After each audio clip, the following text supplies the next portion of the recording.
Мале! Пущай кубасите, айде! Ако да не кубаси. Чушки, че печеш неготински то. Айде ме върви таму, гледай си работа, бе. Селак. Лакавичар. От вие неготинци, Мекдерман се не мако виж. Толкова изкомплексиран народ не съм видел. Абе, все нищо, че направим, все они сака да направят. Абе, само трябва да се по-горе. Ние почнаме кучи да правим укавадърци на приземи, они само за да бият по-горе, на спрат почнават да ги правят кучите. И така, после измислия спрат и сгради почнават да правят.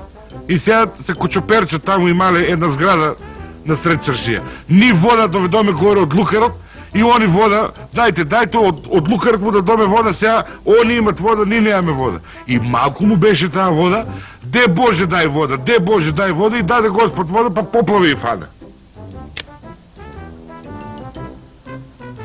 И колко се горделиви воси мале. Демек, чудо големо, они мале воз, ние сме немале воз. Они до ден денес какъв левато возят, челите си се облечуват пред воз. Така да сега да отидеш на железничката станица у Скопие и когато ще видиш кой си мине бос от ваквото от возът, 100% неготинец. От кога ние се мразиме с неготинци? Ние не се мразиме, они не мразят нас.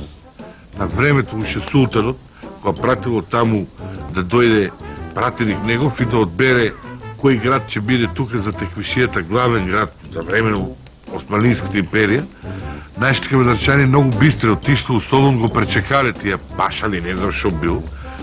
И демек, че днес сме да го видиш неготино, право па почето от днес сме да го видиш кавадарци, кой ще бедни са повече, таму нека биде пашалъкот.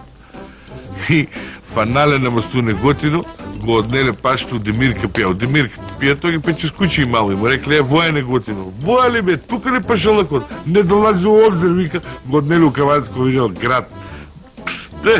Убавини. Тука вика, че го правиме, вика, пашалъкот. И от тоги неготинци не мразат от глездите до коста. Ако веруиш.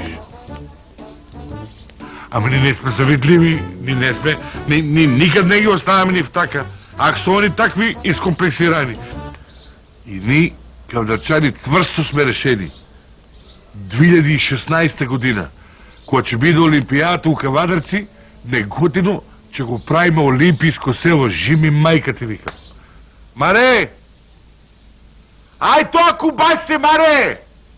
Нек се знае, чия куча яде мръсно! Сега чищене.